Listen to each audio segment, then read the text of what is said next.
ರಾಮ ದೇವಸ್ಥಾನದ ಶ್ರೀರಾಮಚಂದ್ರನ ಆಸ್ತಿಯನ್ನೇ ಲುಪಟಾಯಿಸುವಂತವ್ರು ನೀವು.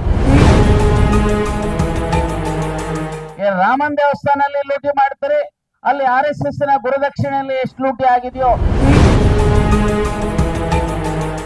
ಬಿಜೆಪಿಯ ನಾಯಕರುಗಳು ಲೂಟಿ ಮಾಡಿ ಸಾವಿರಾರು ಕೋಟಿ. ಯಾಕೆ ಮೌನಿ ಬಾಬಾ ಆಗಿದೆಯಲ್ಲಪ್ಪ ಮಿಸ್ಟರ್ ಮೋದಿ? ಅಯೋಧ್ಯೆ ರಾಮ ಮಂದಿರದ ಹುಂಡಿ ಕಳವು ಪ್ರಕರಣವನ್ನು ಸುಪ್ರೀಂ ಕೋರ್ಟ್ನ ಹಾಲಿ ನ್ಯಾಯಾಧೀಶರ ನೇತೃತ್ವದಲ್ಲಿ ಸಿಬಿಐ ತನಿಖೆಗೆ ಒಪ್ಪಿಸಬೇಕು ಎಂದು ಮಾಜಿ ಸಂಸದ ಹಾಗೂ ಕಾಂಗ್ರೆಸ್ ಮುಖಂಡ VS ಉಗ್ರಪ್ಪ ಆಗ್ರಹಿಸಿದ್ದಾರೆ. ಮಂಗಳೂರಿನಲ್ಲಿ ಜುಲೈ 11ರ ಶನಿವಾರ ನಡೆದ ಪತ್ರಿಕಾಗೋಷ್ಠಿಯಲ್ಲಿ ಮಾತನಾಡಿದ ಅವರು, ಈ ಪ್ರಕರಣದ ನೈತಿಕ ಹೊಣೆ ಹೊತ್ತು ಪ್ರಧಾನಿ ನರೇಂದ್ರ ಮೋದಿ, ಕೇಂದ್ರ ಸಚಿವ ಅಮಿತ್ ಶಾ ಹಾಗೂ ಉತ್ತರ ಪ್ರದೇಶದ ಮುಖ್ಯಮಂತ್ರಿ ಯೋಗಿ ಆದಿತ್ಯನಾಥ್ ರಾಜೀನಾಮೆ ನೀಡಬೇಕು ಎಂದು ಒತ್ತಾಯಿಸಿದ್ದಾರೆ. ರಾಮ ಜನ್ಮಭೂಮಿ ತೀರ್ಥಕ್ಷೇತ್ರ ಟ್ರಸ್ಟ್ಗೆ ಸಂಗ್ರಹವಾಗಿರುವ ಹಣದ ಬಳಕೆ ಕುರಿತು ಪ್ರಶ್ನೆ ಎತ್ತಿದ ಉಗ್ರಪ್ಪ, ರಾಮನ ಹೆಸರಿನಲ್ಲಿ ರಾಜಕೀಯ ಮತ್ತು ಹಣ ಸಂಗ್ರಹ ಮಾಡಲಾಗಿದೆ ಎಂದು ಆರೋಪಿಸಿದರು. ಅಯೋಧ್ಯೆ ರಾಮ ಮಂದಿರಕ್ಕೆ ಸಂಬಂಧಿಸಿದ ಎಲ್ಲ ಹಣಕಾಸು ವ್ಯವಹಾರಗಳ ಕುರಿತು ಪಾರದರ್ಶಕ ತನಿಖೆ ನಡೆಸಬೇಕು ಎಂದು ಅವರು ಆಗ್ರಹಿಸಿದ್ದಾರೆ. ರಾಮ ಮಂದಿರದ ಹೆಸರಿನಲ್ಲಿ ರಾಜಕಾರಣ ಮಾಡ್ತಾ ಬಂದಂತ ಭಾರತೀಯ ಜನತಾ ಪಾರ್ಟಿಯವರು, RSS ನವರು, VHP ನವರು ಅನೇಕ ದಶಕಗಳಿಂದ ಇದರ ಮೇಲೆ ರಾಜಕಾರಣ ಬಂದಂತವರು. 1985ರಲ್ಲಿ ಫೈಸಲಾಬಾದ್ ಕೋರ್ಟಿನ ಆದೇಶ ಬಂದ ತಕ್ಷಣ ಅವತ್ತಿನ ಪ್ರಧಾನಮಂತ್ರಿಗಳು ರಾಜೀವ್ ಗಾಂಧಿ ಅವರು ರಾಮಲಲ್ಲಾ ದೇವಸ್ಥಾನವನ್ನ ಓಪನ್ ಮಾಡಿ ಪೂಜೆ ಮಾಡಿಸ್ತಾ ಬಂದ್ರು. ಯಾವ ಭ್ರಷ್ಟಾಚಾರನೂ ಆಗ್ಲಿಲ್ಲ. ಆದ್ರೆ ಈಗ ಇತ್ತೀಚೆಗೆ ಸುಪ್ರೀಂ ಕೋರ್ಟ್ ನ ಜಡ್ಜ್ಮೆಂಟ್ ಬಂದಾದ್ಮೇಲೆ mister Modi and his team, RSS ನ ಮತ್ತು VHP ಟೀಮ್ ಎರಡು ಟ್ರಸ್ಟ್ ಅನ್ನ ಮಾಡುದು. ಒಂದು ಕಡೆ ಹಿಂದೂಗಳಿಗೆ ಶ್ರೀರಾಮ ಜನ್ಮಭೂಮಿ ತೀರ್ಥಕ್ಷೇತ್ರ ಟ್ರಸ್ಟ್, ಇನ್ನೊಂದು ಮುಸಲ್ಮಾನರಿಗೆ ಮತ್ತೊಂದು ಟ್ರಸ್ಟ್ ಮಾಡಿಕೊಟ್ಟು ಸರ್ಕಾರವೂ ಒಂದಿಷ್ಟು ಹಣ ಕೊಟ್ಟಿದೆ. ಈ ಟ್ರಸ್ಟ್ ನಲ್ಲಿ ಸುಮಾರು 11 ಜನ ಸದಸ್ಯರಿದ್ದಾರೆ. ಅಧ್ಯಕ್ಷರು ನೃತ್ಯ ಗೋಪಾಲ್ ದಾಸ್, ಪ್ರಧಾನ ಕಾರ್ಯದರ್ಶಿ ಚಂಪತ್ ರಾಯ್, ಅನಿಲ್ ಮಿಶ್ರಾ, ಗೋಪಾಲ್ ದಾಸ್, ಕೆ ಪರಾಸರನ್. ಇದರ ಜೊತೆಗೆ ಇವರಲ್ಲದೆ ಪದನಿಮಿತ್ತ, ಇದು ಬಹಳ ಇಂಪಾರ್ಟೆಂಟ್, ಪದನಿಮಿತ್ತ ಸದಸ್ಯರುಗಳಿಗಾದ ಕೇಂದ್ರ ಸರ್ಕಾರದ ಕಾರ್ಯದರ್ಶಿ ಪ್ರಶಾಂತ್ ಲೇಖಂಡೆ, ಕೇಂದ್ರ ಸರ್ಕಾರದ ಕಾರ್ಯದರ್ಶಿ ಪ್ರಶಾಂತ್ ಲೇಖಂಡೆ, ಉತ್ತರ ಪ್ರದೇಶ ಸರ್ಕಾರದ ಕಾರ್ಯದರ್ಶಿ ಸಂಜಯ್ ಪ್ರಸಾದ್, ಅಯೋಧ್ಯ ಜಿಲ್ಲಾ ಮ್ಯಾಜಿಸ್ಟ್ರೇಟ್ ಶಶಾಂಕ್ ತ್ರಿಪಾಠಿ, ಪ್ರಧಾನಿಯವರ ಮಿಸ್ಟರ್ ಮೋದಿಯವರ ಮಾಜಿ ಪ್ರಧಾನ ಕಾರ್ಯದರ್ಶಿ ನೃಪೇಂದ್ರ ಮಿಶ್ರಾ. ಇವರುಗಳು ವಿಶೇಷ ಆಹ್ವಾನಿತ, ವಿಶೇಷ ಪದನಿಮಿತ್ತ ಸದಸ್ಯರು. ಇವರಲ್ಲದೆ ವಿಶೇಷ ಆಹ್ವಾನಿತರು ಗೋಪಾಲ್ ರಾವ್.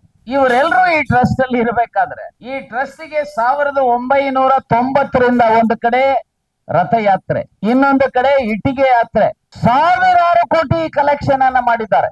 ಆದ್ರೆ ರಾಮನ ದೇವಸ್ಥಾನದಲ್ಲಿ ಇವತ್ತು ಈ ದೇಶ ಪ್ರೇಮಿಗಳು ಅಂತ, ದೇಶಭಕ್ತರು ಅಂತ ಹೇಳ್ಕೊಳ್ತಾ ಇದ್ದಾರಲ್ಲ, ಇವರಿಗೆ ಮಾನ ಮರ್ಯಾದೆ ಇದೆ ಅಂತ? ಇವ್ರಿಗೇನಾದ್ರೂ ಮಾನ ಮರ್ಯಾದೆ, ನಾಚಿಕೆ ಅನ್ನುವಂಥದ್ದು ಏನಾದ್ರೂ ಇದೆಯಾ? ನಮ್ಮ ರಾಜ್ಯದವರೇ ಯಾರು ಗೋಪಾಲ್ ನಾಗರಕಟ್ಟೆ ಅಂತೇಳಿ RSS ನ ಪ್ರಚಾರಕರು, ಅವ್ರಿಗೂ ಬಂದಿದೆ ಅಂತೇಳಿ ಇವತ್ತು ಅವರು ಸಹ ಲೂಟಿಯಲ್ಲಿ ಭಾಗಿಯಾಗಿದ್ದಾರೆ ಅಂತೇಳಿ ಅನೇಕರು ಹೇಳ್ತಾ ಇದ್ದಾರೆ.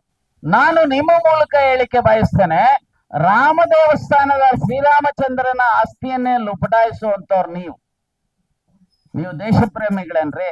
ನೀವು ರಾಮನ ನಿಜವಾದಂತ ಅವರ ಆದರ್ಶಗಳನ್ನ ಪಾಲಿಸುವಂತರ, ಅವರ ಶ್ರೀಮತಿಯವರನ್ನೇ ರಕ್ಷಣೆ ಮಾಡೋದಕ್ಕೆ ಆಗದೆ ಇರುವಂತ ಮೋದಿ ಅವರು ಎಲ್ಲಾದ್ರೂ ರಾಮನ ಆದರ್ಶಗಳ ಪಾಲಿಸ್ತಾರ?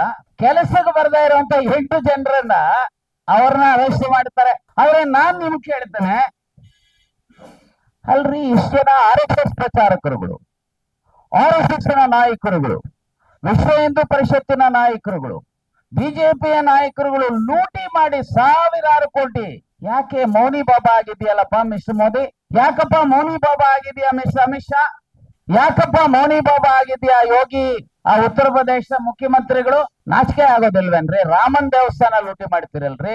ನಾನು ಇವತ್ತೇನಾದ್ರೂ ಸಹ ನಾನು ಅಂದ್ಕೊಂಡಿದ್ದೆ, ರಾಮನ ಆದರ್ಶಗಳು ಇವರಲ್ಲಿ ಇದ್ದಿದ್ರೆ ಈ ಟ್ರಸ್ಟ್ ಮಾಡಿದವ್ರು ಮೋದಿ, ಈ ಟ್ರಸ್ಟ್ ಮಾಡಿದವ್ರು RSS, ಈ ಟ್ರಸ್ಟ್ ಮಾಡಿದವ್ರು ವಿಶ್ವ ಹಿಂದೂ ಪರಿಷತ್. ಯಾಕಪ್ಪ ಮೌನಿ ಬಾಬಾಗಳಾಗಿದ್ದೀರಿ? ನಿಮಗೆ ಏನಾದ್ರೂ ಸ್ವಲ್ಪನಾದ್ರೂ ರಾಮನ ಬಗ್ಗೆ ಗೌರವ ಇದ್ದಿದ್ರೆ ಇಷ್ಟೊತ್ತಿಗೆ ಪ್ರಧಾನಮಂತ್ರಿಗಳು, ಹೋಮ್ ಮಿನಿಸ್ಟ್ರು ಮತ್ತು ಉತ್ತರ ಪ್ರದೇಶ ಚೀಫ್ ಮಿನಿಸ್ಟರ್ ಆ ನೈತಿಕ ಹೊಣೆಯನ್ನು ರಾಜೀನಾಮೆ ಕೊಡಬೇಕಾಗಿತ್ತು. ಲಾಲ್ ಬಹದ್ದೂರ್ ಶಾಸ್ತ್ರಿ ಅವರು ಯಾವುದೇ ತಪ್ಪುಗಳು ಮಾಡಿಲ್ಲ. ರೈಲ್ವೆ ಆಕ್ಸಿಡೆಂಟ್ ಆದಂತ ಸಂದರ್ಭದಲ್ಲಿ ಆ ನೈತಿಕ ಹೊಣೆಯನ್ನು ಹೊತ್ತು ರಾಜೀನಾಮೆ ಕೊಟ್ಟರು. ಮಾರಲ್ ರೆಸ್ಪಾನ್ಸಿಬಿಲಿಟಿಯನ್ನ ಓನ್ ಮಾಡಿ. ನೀವೇನ್ ಮಾಡ್ತಾ ಇದ್ರಿ? ನಾನು ಇಷ್ಟೇ ಹೇಳ್ತೇನೆ, ಈ ದೇಶದಲ್ಲಿ ರಾಮನ ಹೆಸರಿನಲ್ಲಿ ರಾಜಕಾರಣ ಮಾಡಿ ಲೂಟಿ ಮಾಡಿದಂತವ್ರು ಯಾರಾದ್ರೂ ಇದ್ರೆ ಅದು RSS, ಬಿಜೆಪಿ ಮತ್ತು VHP. RSS ಗೂ ಯಾವ ರೀತಿ 1925ರಿಂದ RSS ಪ್ರಾರಂಭ ಮಾಡಿದಾಗಲಿಂದ ಸಹ ಗುರುದಕ್ಷಿಣೆ ಕಲೆಕ್ಷನ್ ಮಾಡ್ತಾರೆ. ಅದರಲ್ಲಿ ಎಷ್ಟು ಸೋರಿಕೆ ಆಗಿದೆಯೋ ಗೊತ್ತಿಲ್ಲ, ಯಾಕಂದ್ರೆ ಅದು ರಿಜಿಸ್ಟರ್ಡ್ ಅಲ್ಲ, ಅಕೌಂಟೆಡ್ ಮನಿನೂ ಅಲ್ಲ, ಆಡಿಟೆಡ್ ಮನಿನೂ ಅಲ್ಲ. ರಾಮನ್ ದೇವಸ್ಥಾನಲ್ಲಿ ಲೂಟಿ ಮಾಡ್ತಾರೆ, ಅಲ್ಲಿ RSS ನ ಗುರುದಕ್ಷಿಣೆಯಲ್ಲಿ ಎಷ್ಟು ಲೂಟಿ ಆಗಿದೆಯೋ ಬಹುಶಃ ಇವೆರಡೂ ಸಹ ತನಿಖೆ ಮಾಡಬೇಕಾಗುತ್ತೆ. ಅದರಲ್ಲೂ ಸುಪ್ರೀಂ ಕೋರ್ಟಿನ ಸಿಟ್ಟಿಂಗ್ ಜಡ್ಜಿನ ಸೂಪರ್ವಿಷನ್ ಅಲ್ಲಿ CBI ತನಿಖೆಗೆ ಒಳಪಡಿಸಬೇಕು ಅಂತ ಹೇಳಿ ಆಗ್ರಹ ಮಾಡ್ತಾನೆ. ಅಷ್ಟೇ ಅಲ್ಲ, ಇದರ ನೈತಿಕ ಹೊಣೆಯನ್ನು ಹೊತ್ತು 3 ಜನ ಪ್ರಧಾನಮಂತ್ರಿಗಳು, ಕೇಂದ್ರದ ಗೃಹ ಸಚಿವರು ಮತ್ತು ಉತ್ತರ ಪ್ರದೇಶದ ಮುಖ್ಯಮಂತ್ರಿಗಳು ರಾಜೀನಾಮೆ ಕೊಡಬೇಕು. ಮತ್ತು ಈ ದೇಶದ ಜನರನ್ನು, ಯಾಕಂದ್ರೆ ಈ ರಾಮ ಅಂತಾರೆ ಭಾರತ, ಅವನಿಗೆ ಈ ರೀತಿ ಮಾಡಿದ್ದಾರೆ ಅಂತ ಹೇಳಿ ಇಡೀ ವಿಶ್ವದಲ್ಲಿ ಇವತ್ತು ಭಾರತದ ಕೀರ್ತಿಗೆ, ಭಾರತದ ಪರಂಪರೆಗೆ, ಭಾರತದ ಹೆಸರಿಗೆ ಇವತ್ತು ಕಳಂಕ ಆಗಿದೆ. ಇದಕ್ಕೆ ನೇರ ಕಾರಣ ಇವರಾಗಿರೋದ್ರಿಂದ ಬಹುಶಃ ನನಗೆ ಅನಿಸುತ್ತೆ ಇವರು ರಾಜೀನಾಮೆ ಕೊಡೋದ್ರ ಜೊತೆಗೆ ಇಡೀ ದೇಶದ ಜನರ ಕ್ಷಮೆಯನ್ನ ಯಾಚಿಸಬೇಕು ಈ 3 ಜನ ಅಂತ ಹೇಳಿ ಅತ್ಯಂತ ಆಗ್ರಹ ಪೂರ್ವಕವಾಗಿ ಆಗ್ರಹಿಸ್ತಾರೆ.